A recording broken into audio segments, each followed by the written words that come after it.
Microphone দিতে হবে না, আরে দিতে হবে না। ওম শান্তি। আমার এই শরীরের নাম হচ্ছে বিকে নমিতা। তো আমার খুব ভালো লাগলো এখানে এসে, এত নতুন মাতাদের দেখে তো আরও ভালো লাগছে।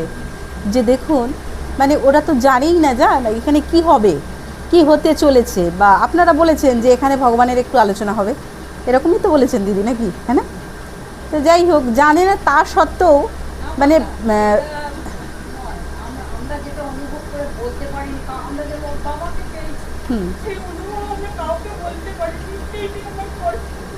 মনের মধ্যে চেপে রেখেছেন, আর মানে আপনার যে ভাইব্রেশন সেটা কাজ করেছে, তাই না?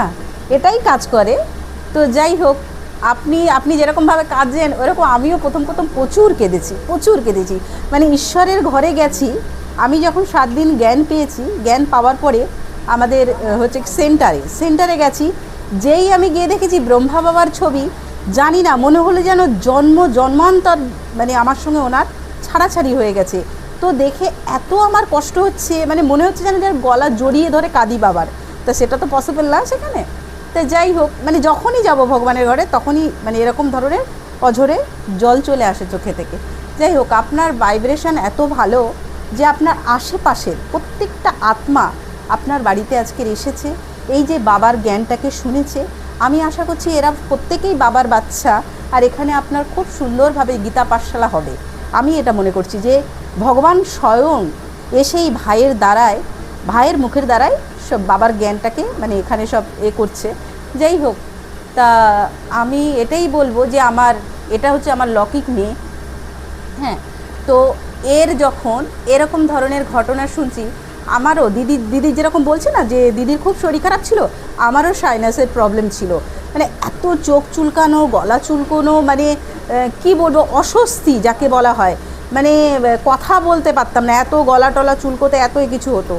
তো আমি বাবাকে বললাম যে বাবা, আমি তো তোমার বাচ্চা হয়ে গেছি, তাই এটা কি করে কি হবে? তো বাবা আমাকে টাচিং দিল যে বাচ্চা, অখণ্ড যোগ করো তুমি। অখণ্ড যোগ মানে জানেন, মানে আমার মানে শরীরে এত কষ্ট হচ্ছে, অথচ নাক থেকে চোখ থেকে জল গড়িয়ে যাচ্ছে। আমি কিন্তু মানে মনে করছি না যে গড়াচ্ছে, আমি জানি বাবা আছে, ঠিক হয়ে যাবে।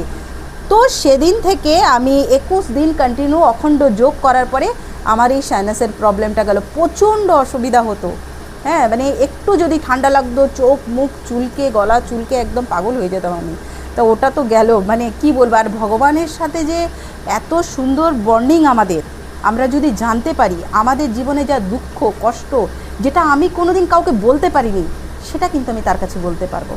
আর সেটা বলার জন্য মানে আমার জীবনটা থেকে হালকা হয়ে যাবে আমার জীবনটা এত সুন্দর হবে আমি কল্পনা করতে পারবো না। ঘর পরিবারে আমাদেরকে যারা কষ্ট দেয়, কিন্তু আমি যদি ভগবানের কাছে যাই, কিন্তু আমি সেটা শান্তিই পাবো। ওরা দিচ্ছে দুঃখ, কিন্তু আমি ভগবানের কাছে গিয়ে শেয়ার করলে সব কথাগুলো আমি শান্তিই পাবো।